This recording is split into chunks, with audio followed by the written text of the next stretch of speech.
Hello दोस्तों, आज हम लोग पढ़ने वाले हैं प्रकाश का अपवर्तन, जो कि विज्ञान का बहुत ही इम्पोर्टेंट टॉपिक होता है। ये हर कॉम्पिटिटिव एग्ज़ाम और क्लास 10th और 12th के लिए बहुत ही इम्पोर्टेंट टॉपिक है।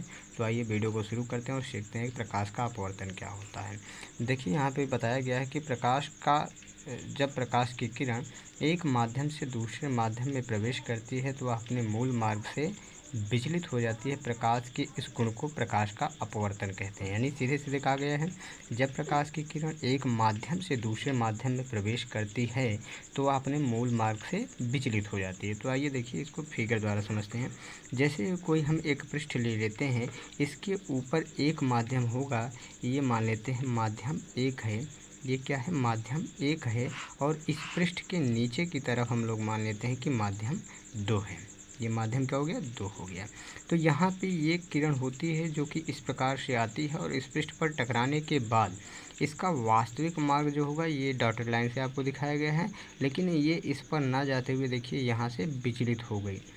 एक कंडीशन ये हो सकती है कि इससे आगे की तरफ जा सकती है, या फिर दूसरी कंडीशन सेम ये हो सकती है, या इससे नीचे की तरफ जा सकती है। तो कुल मिला के अपने मूल मार्ग से विचलित हो रही है। तो प्रकाश की इस घटना को हम क्या कहेंगे? प्रकाश का अपवर्तन कहते हैं। और इसमें जो प्रकाश की किरण आती है उसको हम लोग आपतित किरण, और जो प्रकाश की किरण विचलित होती है अपने मार्ग से उसको हम अपवर्तित किरण कहते हैं। जो किरण आएगी वो आपतित किरण, और जो किरण अपने मार्ग से विचलित होती है उसे हम अपवर्तित किरण कहते हैं। इसमें 3 चीज़ें होती हैं, एक आपतित किरण होता है, एक अपवर्तित किरण होता है, दूसरा अभिलंब होता है। ठीक है, तो आपतित किरण, अभिलंब और अपवर्तित किरण। अब देखते हैं इसमें एक चीज़ जो कहा गया है कि माध्यम से, तो माध्यम क्या होता है? माध्यम को समझते हैं। माध्यम को इंग्लिश में बोलते हैं मीडियम। तो माध्यम की बात करते हैं तो माध्यम अपरिभाषित होता है, अर्थात इसकी कोई भी परिभाषा नहीं होती है। बट अणुगति के आधार पर इसका विभाजन किया जा सकता है। अणुगति के आधार का मतलब होता है जिनके अणुओं की गति अधिक होगी वे माध्यम आपके सघन माध्यम, विरल माध्यम, और जिनके अणुओं की गति जो होती है कम होती है उसको हम सघन माध्यम कहते हैं। यानी जिनके अणुओं की गतिज ऊर्जा अधिक होगी वो विरल माध्यम, और जिनके अणुओं की गतिज ऊर्जा कम होगी वो सघन माध्यम होते हैं। अर्थात सीधे सीधे हम कह सकते हैं जिनके अणु पास पास होते हैं उन्हें सघन, और जिनके अणु दूर दूर होते हैं उनको हम क्या कहते हैं? विरल माध्यम। और यहाँ पे जो होता है, कभी भी एक अकेले माध्यम को हम डिवाइड नहीं कर सकते हैं कि वो सघन होगा या विरल। इसको अलग अलग करने के लिए हमको क्या करना होता है? कम से कम 2 माध्यमों की ज़रूरत होती है, जिसके आधार पर एक के सापेक्ष हम दूसरे का निर्धारण करते हैं कि दूसरा माध्यम हमारा सघन होगा या विरल होगा, या पहला माध्यम सघन होगा या विरल होगा।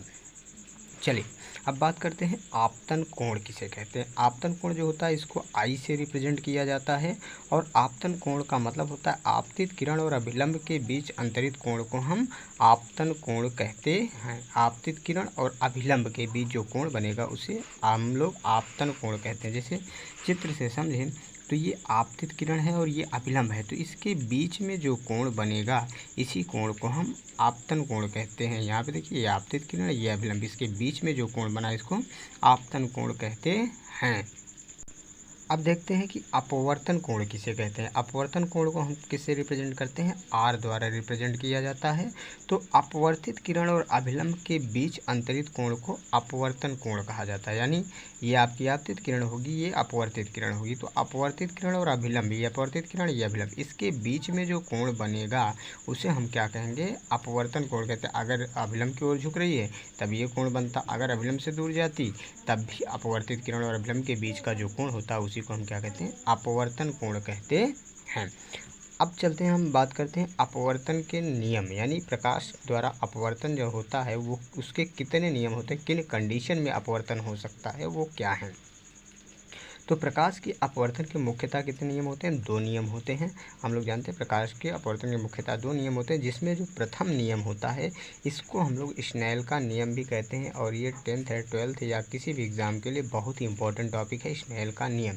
प्रकाश के अपवर्तन के प्रथम नियम को हम क्या कहते हैं? स्नेल का नियम कहते हैं। और क्या है स्नेल का नियम, आइए सीखते हैं।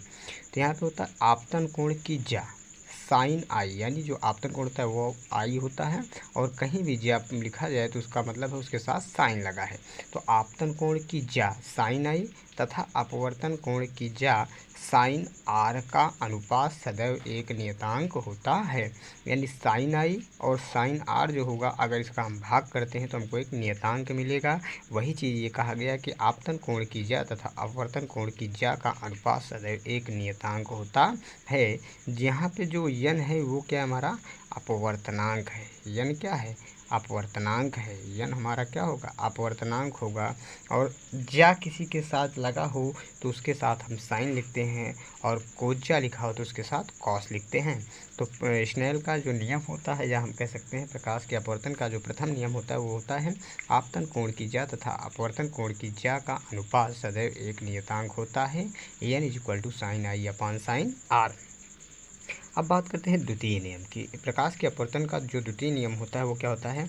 आपतित किरण, अपवर्तित किरण तथा अपवर्तक पृष्ठ पर खींचा गया अभिलंब तीनों एक ही बिंदु पर स्थित होते हैं। सिंपल सी बात है। अगर फिगर से हम लोग देखते हैं तो ये आपकी आपतित किरण है, ये अभिलंब है, और ये अपवर्तित किरण है।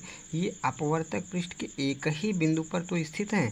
तो यही होता है। ऐसा नहीं है कि आप ये मान लेते हैं कि आपका अपवर्तक पृष्ठ है, अभिलंब आप यहाँ पे खींचे हैं, अब आपतित किरण यहाँ से ले आ रहे हैं, अपवर्तित किरण यहाँ से, तो ऐसा नहीं हो सकता। यही चीज़ कहा गया कि आपतित किरण, अपवर्तित किरण और अभिलंब तीनों अपवर्तक पृष्ठ के एक ही बिंदु पर स्थित होते हैं। चलिए नेक्स्ट बात करते हैं हम लोग यहाँ पे। अब हम कुछ नोट पॉइंट की बात करते हैं। इसमें कुछ इंपॉर्टेंट चीज़ें होती हैं, वो क्या हैं? जैसे नोट नंबर 1 है, जब प्रकाश की किरण किसी सघन माध्यम से विरल माध्यम में प्रवेश करती है तो वह अभिलंब से दूर हट जाती है। यानी अगर माध्यम आपका पहला माध्यम सघन होगा, दूसरा माध्यम विरल होगा, और प्रकाश की किरण सघन से विरल में आएगी तो वो क्या करती है? यहाँ से क्या करती है? इसका वास्तविक मार्ग ये था, अभिलंब ये है, तो ये क्या करती है? वास्तविक मार्ग और अभिलंब से क्या होती है? दूर हट जाएगी। देखिए ये दूर जा रही है। ये कंडीशन कब होती है? जब सघन से विरल में प्रवेश करती है। तो सीधे सीधे बात है, जब प्रकाश की किरण सघन माध्यम से विरल माध्यम में प्रवेश करती है तो अभिलंब से दूर हट जाती है। इस बात का हमको ध्यान रखना है। ये कंडीशन हमेशा फॉलो होगी। अगर माध्यम सघन, पहला माध्यम सघन, दूसरा विरल है, और प्रकाश की किरण सघन से विरल में जा रही है तो अभिलंब से दूर हटेगी। नोट नंबर 2 देखते हैं। कह रहा है जब प्रकाश की किरण विरल माध्यम से सघन माध्यम में प्रवेश करती है तो अभिलंब की ओर झुक जाती है। जस्ट उसका अपोजिट है। ये देखिए आपका ये आपतित किरण है, ये आपका अभिलंब है, और ये प्रकाश की किरण जब विरल से सघन में जाएगी तो इसका जो वास्तविक मार्ग था, देखिए इसका जो वास्तविक मार्ग है यही बनेगा, लेकिन ये अपने वास्तविक मार्ग से क्या होती है? अभिलंब की ओर झुक रही है। ये जो अपवर्तित किरण है ये क्या है? अभिलंब की ओर झुक रही है। ये कंडीशन कब होती है? जब प्रकाश की किरण विरल माध्यम से सघन माध्यम में प्रवेश करती है। और एक चीज़ बता देते हैं, जैसे सघन माध्यम की बात करते हैं, सघन और विरल को हम अलग अलग भागों में डिवाइड करना चाहते हैं। तो अगर कोई प्रकाश की किरण मान लीजिए जल से कांच में जा रही है तो जल क्या होगा? हमारा विरल माध्यम होगा, कांच क्या होगा? सघन माध्यम होगा। लेकिन जल से वायु में जा रही है तो इसका मतलब है जल यहाँ पे सघन है और वायु क्या है? विरल है। यानी एक माध्यम की तुलना में दूसरे माध्यम को हम ये कह सकते हैं कि वो सघन होगा या विरल। किसी एक माध्यम को हम ये नहीं कह सकते कि वो सघन है या विरल है।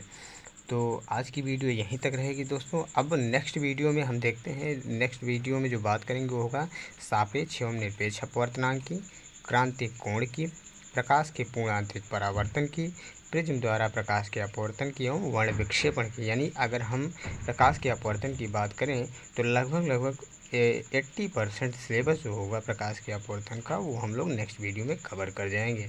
तो आप लोग वीडियो को ज़्यादा से ज़्यादा शेयर कीजिए, वीडियो को लाइक कीजिए, चैनल को सब्सक्राइब कीजिए, ताकि आप लोग के लिए ऐसे ही वीडियो हम लोग नेक्स्ट अपलोड करते रहें। Thank you.